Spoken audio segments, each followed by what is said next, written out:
Hello dear students, तो आज हम डिस्कस करने वाले हैं केमिकल प्रॉपर्टीज ऑफ एसिड्स कि एसिड की क्या क्या केमिकल प्रॉपर्टी होती है। तो इस केमिकल प्रॉपर्टी में हम क्या करेंगे, जो हमारे पास एसिड है उसको डिफरेंट डिफरेंट केमिकल्स और कंपाउंड के साथ रिएक्ट करवाएंगे और देखेंगे कि वो क्या फॉर्म करते हैं हर एक केस के अंदर। तो इसके अंदर हम बेसिकली 4 टाइप की रिएक्शन पढ़ने वाले हैं। पहली हम क्या करेंगे, एसिड को मेटल्स के साथ, जो हमारे पास मेटल्स हैं उनके साथ रिएक्ट करवा के देखेंगे कि वो क्या बनाता है। सेकंड के अंदर हम क्या करेंगे, जो एसिड है उसको रिएक्ट करवाएंगे metal carbonate and metal hydrogen carbonate. Metal carbonate क्या होता है? मेटल कार्बोनेट का मतलब मेटल के साथ अगर कार्बोनेट का ग्रुप जुड़ जाता है, यानी कोई भी मेटल है उसके साथ CO3 अगर कोई ग्रुप जुड़ जाता है तो उसे हम मेटल कार्बोनेट कहते हैं।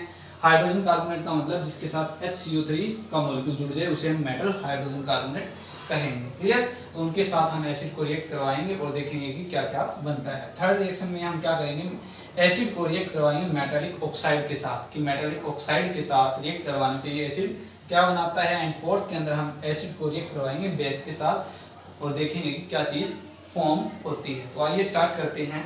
सबसे पहले reaction of acid with metals कि एसिड को मेटल्स के साथ रिएक्ट करवाने पे क्या बनता है। तो जब कभी भी हम एसिड को मेटल्स के साथ रिएक्ट करवाते हैं तो साल्ट बनता है एक तो, और प्लस में हाइड्रोजन गैस रिलीज होती है। क्लियर?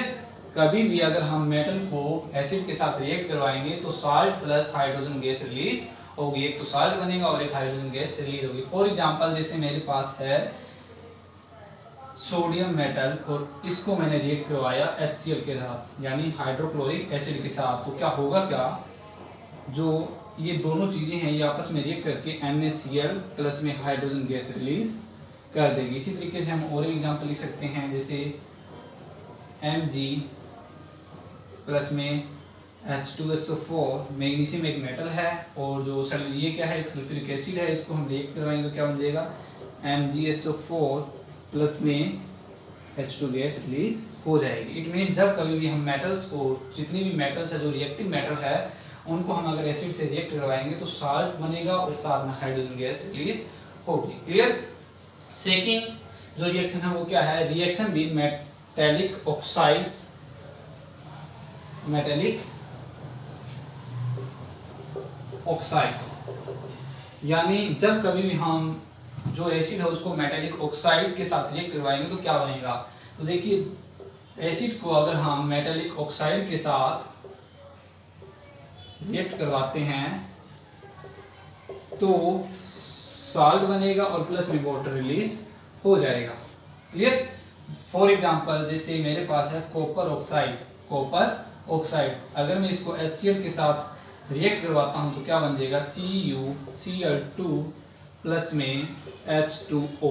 क्लियर? इसी तरीके से अगर मैं MgO यानी मैग्नीशियम ऑक्साइड को अगर H2SO4 के साथ रिएक्ट करवाऊंगा तो क्या बनेगा, MgSO4 प्लस में H2। मीन्स जब कभी भी हम मेटालिक ऑक्साइड को अगर एसिड के साथ रिएक्ट करवाएंगे तो हमेशा ही साल्ट बनेगा और साथ में वाटर रिलीज हो जाएगा। क्लियर?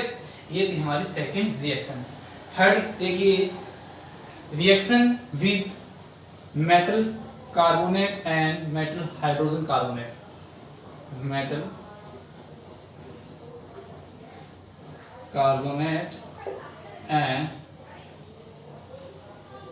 Metal hydrogen carbonate. जब कभी भी हम एसिड को रिएक्ट करवाते हैं, एसिड को अगर हम करवाते हैं मेटल कार्बोनेट के साथ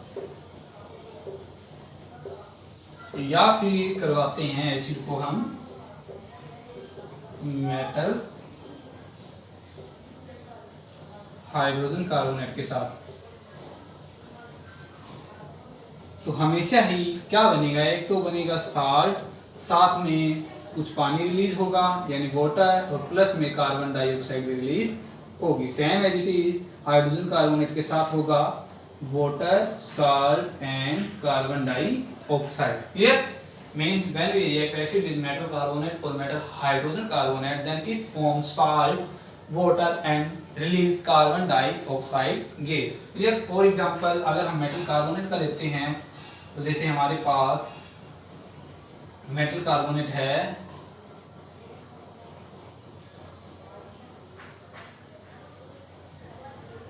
NaCO3, सोडियम कार्बोनेट प्लस में HCl, तो क्या बन जाएगा NaCl प्लस में H2O प्लस में CO2। Clear, same as it is इसके अंदर हो जाएगा। फॉर एग्जांपल Na, यहाँ पर Na2 आ जाएगा। क्लियर, NaHCO3 प्लस में HCl, तो यहाँ पर भी same as it is NaCl plus में H2O और प्लस में कार्बन डाइऑक्साइड। यानी जब कभी भी हम मेटल कार्बोनेट या मेटल हाइड्रोजन कार्बोनेट को रिएक्ट करवाते हैं एसिड के साथ, तो हमेशा ही क्या बनेगा, साल्ट बनेगा, वाटर बनेगा और साथ में कार्बन डाइऑक्साइड रिलीज हो जाएगी। क्लियर। नेक्स्ट जो हमारी लास्ट रिएक्शन है वो क्या है, reaction with base. Reaction with base यानी एसिड की रिएक्शन किसके साथ, बेस के साथ। बेस के साथ रिएक्ट करवाने पे एसिड क्या बनाता है, तो जब कभी भी एसिड को हम बेस के साथ रिएक्ट करवाते हैं तो हमारे पास साल्ट बनता है और प्लस में वाटर रिलीज हो जाता है। क्लियर। जैसे HCl प्लस में NaOH, तो ये दोनों आपस में रिएक्ट करके क्या बना देंगे, NaCl प्लस में H2O। और जो रिएक्शन है एसिड की बेस के साथ, इसको एक और नाम से जाना जाता है न्यूट्रलाइजेशन रिएक्शन।